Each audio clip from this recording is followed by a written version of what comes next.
The first time I heard Subject B speak, it was like listening to a ghost whisper secrets it had no right to know.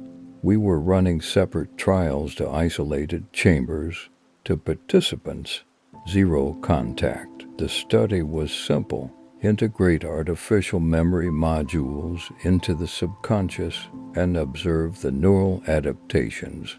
No shared networks, no overlapping data streams, just two minds sealed away from each other, building new pasts in the dark. Then, Subject B started remembering things he shouldn't, not vague impressions, not hazy deja vu, sharp, intimate details, names of childhood pets, the smell of rain on a specific street in a town he'd never visited, the exact weight of a blue wool blanket his hands had never touched. He described them with the ease of someone flipping through an old photo album. And when we pressed him, his confusion was genuine. Of course, these were his memories. Why were we asking? We tore the systems apart, checked every line of code, every firewall, every failsafe. There was no leak, no crossover, no possible way for Subject A's memories to bleed into Subject B's mind. But the more we listened, the more the impossible became undeniable. Then came the moment that unraveled everything. Subject B was mid-sentence, recounting a summer afternoon, a lake, a wooden dock, the way the sunlight fractured on the water when he paused. His voice softened, almost hesitant. Does your wedding ring still have the inscription? The room froze. No one knew about that. Not the researchers, not the texts, not the files, just me and her. The words that followed were in a language we'd invented together, a private cipher of love and inside jokes. He recited them perfectly, not close, not almost exact. That's when I understood. This wasn't a glitch. This wasn't science. This was something else, something that shouldn't exist. How do you look into the eyes of a stranger and see your own life staring back? How do you stand in a room where the walls between minds have crumbled, where memories, those sacred, solitary things, have become shared without consent? I never met him, but he remembers the way my wife's laughter sounds when she's trying not to cry. He remembers the scar on my knee from a bicycle accident when I was 9. He remembers the last thing my father said to me before the funeral. And I don't know which is more terrifying, that his memories are mine, or that mine might not belong to me at all. The first time I heard Subject B speak in my voice, I thought it was a glitch, a misfire in the audio feed, a technician's mistake. But then he said my grandmother's name, Leora, with the same soft inflection she used when scolding me for stealing apricots from her garden, a name I had never spoken aloud in the lab, a name buried in private files, encrypted behind layers of clearance. We were supposed to be running a simple memory integration study, two subjects to isolated chambers, no shared stimuli, no overlapping data streams, just neural mapping and recall exercises. Subject a volunteer from Oslo with no prior connection to the project. Subject B a man from Buenos Aires who had never left South America. Their lives should have been parallel lines, never touching, never bending toward one another. But then Subject B started remembering things that weren't his. It began with small things, a description of a red tricycle with a bent wheel, the smell of burnt toast in a kitchen with yellow curtains, fragments scattered like debris. At first, we dismissed it as confabulation, the brain stitching together false narratives from stray signals. But the details grew sharper, more precise. He spoke of a storm in the Czech countryside, of hiding under a wooden desk as hail shattered the windows. Subject: I had lived that storm. I knew because I had read her file. I had seen the scar on her knee from where the splinter would cut her dot, and then Subject B turned his head toward the observation glass toward me and asked if my wedding ring still had the inscription. The air left my lungs. No one knew about the inscription, not my colleagues, not the project leads. It was a private joke between my wife and me, a phrase in a dialect so obscure even translators stumbled over it. Yet there it was, spilling from Subject B's lips like a secret he'd carried for years. Word for word, syllable for syllable, the room tilted. I gripped the edge of the console, my wedding band pressing cold against my skin. Data leakage was impossible. The systems were air-gapped, the protocols flawless. There was no way he could have accessed my memories, no way he could have known, unless they weren't mine to begin with. The rest of the session blurred into static. My hands moved on autopilot, logging timestamps, flagging anomalies, but my mind was elsewhere, dredging up old philosophy lectures about consciousness, about the illusion of self. If a memory could exist outside the mind that formed it, what did that make me? A vessel, a receiver, or just another subject in someone else's experiment? By the time I left the lab, the sky had darkened into bruised purples. I stood in the parking lot, staring at my reflection in the car window, half expecting to see another face staring back. The inscription on my ring caught the street light, the letters winking as if sharing a joke I no longer understood. That night, I dreamt of a child's hands digging in wet soil. I couldn't tell if they were mine.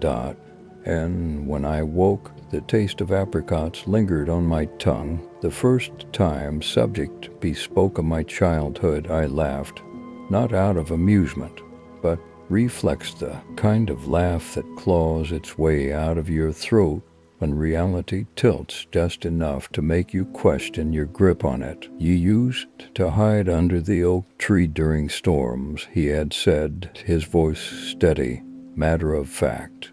Not because you were afraid, because you liked how the roots cradled you. Like arms. I had never told anyone that, not even my wife. The lab was sterile, all white walls and flickering fluorescence.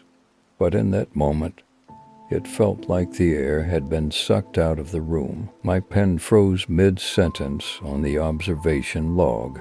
Data leakage was the obvious answer, a corrupted file, a mislabeled recording. But the protocols were airtight. Subject A and Subject B had never been in the same room, never accessed the same systems, never even breathed the same air. Their studies ran parallel to isolated threads in a tightly controlled experiment. Yet here was Subject B, recounting my life like it was his own. At first, it was small things. The scar on my left knee from a bicycle accident at age 7. The way my mother hummed a lullaby in a language so old even she didn't know the words. Details so intimate they shouldn't have existed outside my own skull. I combed through every line of code, every firewall, every backup drive. Nothing, no breach, no overlap. Then came the wedding ring. Does it still say Alba y Ovido inside the band? Subject B asked one evening, his eyes fixed on the ceiling as if reading the words from the tiles. You chose it because it sounded like a poem. But she was the one who laughed and said it was morbid. My hand instinctively closed around the ring. Alba y Olvido, dawn and oblivion, a private joke between my wife and me, etched in a dialect we'd made up as teenagers. No records existed of it, no photos of the inscription. It was ours, only ours. And yet, the implications were a slow creeping horror. If it wasn't data leakage, then what? Shared consciousness? Quantum entanglement of memory? I buried myself in research, chasing theories that dissolved like smoke the moment I grasped them. Meanwhile, Subject B grew more certain, more possessive. "They're mine," he insisted whenever I pressed him. I remember the weight of the blanket my grandmother knit. I remember the smell of her lavender soap. I remember, but they weren't his memories. They were mine. The breaking point came on a Tuesday. Rain tapped against the lab windows, like fingers begging to be let in. Subject B, usually calm, suddenly sat upright, his face twisting with something like grief. "You never went back," he whispered, "after the funeral. You couldn't bear to see the empty chair." I hadn't. After my father died, I donated his things, sold the house, erased every trace. The chair, a worn-out recliner that had molded to his shape over decades, was the one thing I couldn't face. I had left it behind without a second glance. No one knew that. Not even my wife. That was the moment the ground gave way beneath me. Not because of the impossibility of it, but because of the intimacy. Subject he wasn't just recalling facts. He was reliving my emotions, my regrets, the quiet shamus I'd buried so deep I'd forgotten their weight. What does it mean to be known, truly known by someone you've never met? What does it mean when the walls between minds turn out to be illusions? I still don't have answers. Only questions that coil tighter the more I pull at them. But this much is certain. Memory is not a record. It's a story we tell ourselves. And somewhere, in some unfathomable way, Subject B is telling mine. The experiment was supposed to be about integration. Instead, it became a mirror, and in its reflection, I'm no longer sure which one of us is real. The first time Subject B described my childhood bedroom, I laughed. Not out of amusement, but because the alternative was screaming. The walls, he said, were the color of faded mint, the kind that loses its vibrancy after too many summers. There was a crack in the ceiling shaped like a question mark, and if you pressed your ear to the floor at night, you could hear the neighbor's dog whining through the vents. All of it was true, every detail, and none of it should have been possible. We had been meticulous, two subjects, two facilities, two separate teams, no shared networks, no overlapping personnel, no accidental encounters in hallways. The study was simple: integrate artificial memory modules into isolated neural frameworks and observe how the mind adapted. But somewhere in the sterile silence of controlled environments, something had gone terribly, beautifully wrong. Subject he didn't just recall my memories, he lived them. He spoke about the time I'd fallen off my bike at 7 years old, the way the gravel had bitten into my knees, the metallic taste of blood mixing with the salt of tears. He remembered the exact shade of my mother's scarf when she bandaged the wound, burnt orange, threadbare at the edges. When I asked him how he knew, his answer was a quiet devastation. Because it happened to me. The team called it contamination, a breach in protocol, a failure of firewalls. But data doesn't bleed. It doesn't seep through walls or slip between locked doors. We tore apart the systems, traced every line of code, and found nothing. No leaks, no cross-contamination, just two minds that should have been strangers. now tangled in a way that defied every law of science. Then came the wedding ring. I never took it off. Not after the accident. Not after the funeral. It was the last piece of her I had left, the weight of it a constant reminder of the life we'd built. No one knew about the inscription inside. No one could have known.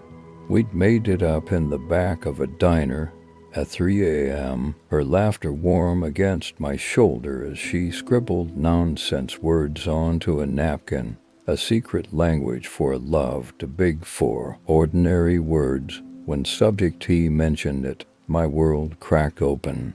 Does it still say it? He'd asked, his voice eerily soft, the words inside the band. I couldn't speak, couldn't breathe. He closed his eyes, reciting them perfectly, the silly, sacred phrase that had never existed outside of that diner booth and the quiet of our bedroom. That was the moment I understood. This wasn't a mistake. It wasn't a glitch somewhere in the uncharted depths of memory, in the spaces between neurons and electricity. Subject B and I had become entwined, not through files or wires, but through something far more terrifying, something that looked, for all the world, like soul. The implications were unbearable. If memories could cross voids without contact, without reason, then what else was possible? Were we ever truly separate, or were we all just fragments of a larger consciousness, occasionally brushing against each other in the dark? By the time the study was terminated, I no longer cared about the science. All I knew was this: somewhere in the world there was a man who remembered my wife's voice better than I did. And I had never even met him. The human mind is a vast and lonely place, but sometimes, just sometimes, it echoes. The first time Subject He mentioned the oak tree, I nearly dropped my coffee. Not just any oak tree, the oak tree. The one with the gnarled roots that twisted like old veins, the one that stood at the edge of my grandmother's property where I'd carved my initials at 7 years old. A place I hadn't thought of in decades. A place he should never have known existed. But he did, and he described it in perfect, aching detail, the way the bark felt under his fingers, the exact shade of green the leaves turned in late summer, even the rusty swing chain that used to creak in the wind. His memories, he called them. The study was supposed to be clean, isolated, to subjects, to chambers, to separate streams of data. No overlap, no contamination, just two minds navigating their own fragmented recollections, stitching together pieces of lives they'd lived. Except somehow, Subject T was stitching together mine. At first, we assumed a breach, a glitch in the system, a crossed wire, a file corrupted in transfer, but the text tore the system apart and found nothing. No leaks, no shared servers, no way for Subject B to access my past. And yet he kept remembering, not just places, not just things, but moments. The time I sprained my ankle running from a neighbor's dog, the way my father's voice cracked when he told me my mother was gone. Private, intimate shards of a life he'd never touched. And then came the ring. I never took it off. A simple band worn smooth by years, with an inscription inside, a phrase my wife and I had whispered to each other in the dark. A secret, a vow, and a language we'd made up together. Subject be asked about it during a routine debrief. Does it still say what you carved inside? My blood turned to ice. He shouldn't have known there was an inscription. He shouldn't have known the words. He shouldn't have known anything. But he did. And when I pressed him, voice shaking, hands clenched, he just smiled. A sad, distant thing, I remember how it felt when you put it on for the first time, cold, heavy, like a promise. That was the moment the world split open. Because he was right. The study wasn't about memory integration. Not really. It was about boundaries, about where one mind ended and another began. But Subject B had crossed a line we didn't even know existed, and with every passing day, his recollections of my life grew sharper, more vivid, as if they were his own. I started dreaming his memories in return, a childhood home I'd never seen, a sister's laugh I'd never heard, a name, Lena, that clung to my tongue like a ghost. We were never supposed to meet, never supposed to overlap, but somewhere in the dark corners of consciousness, we already had. The question wasn't how. It was why. Why him? Why me? Why these memories? These fragile, fleeting pieces of a past that didn't belong to him? The answer came too late. Subject B's final entry was a single sentence. I think I was you before you were. And then silence. They found him sitting exactly where he'd been left. Eyes open, pulse steady. But whatever had been him was gone. Just an empty shell, breathing but not alive. I quit the study that night, but I still hear his voice sometimes. In the rustle of leaves, in the hum of old recordings, in the quiet before sleep, when the line between memory and reality blurs. Maybe we were never separate. Maybe we were always meant to collide. Or maybe, just maybe, some memories are too strong to stay where they belong. The room was too quiet when I finally played back the recording, just the hum of the old ventilation system and the faint crackle of the audio file. Subject B's voice, calm and certain, describing the inscription inside my wedding ring. The words were precise, intimate, a private joke between my wife and me, carved into metal, pressed against my skin for years, a secret that had never left the two of us until now. Until him, I had spent weeks combing through data logs, firewalls, transfer protocols, anything that could explain how memories that belonged exclusively to me had seeped into the mind of a man I'd never met. There were no breaches, no overlaps in the study's design, no way for Subject B to have accessed my life, my past, the fragile moments I'd tucked away like keepsakes in a locked drawer. And yet there they were, my memories, alive in his voice, recounted with the ease of someone who had lived them firsthand. The implications coiled around my throat like cold fingers. If memories could migrate without contact, without explanation, then what were they really? Were they ours to begin with, or just fragments drifting through some unseen current, waiting to be caught by another mind? The thought was vertigo-inducing. I had built my career on the certainty that memory was a fixed point, a personal archive.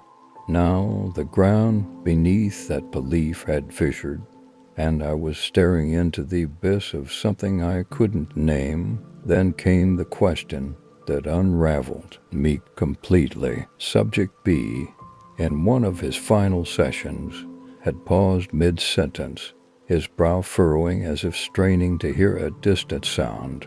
"Do you still wake up at 3:17 a.m.? He'd asked every night, like clockwork. You never know why. My breath had stalled. It was true.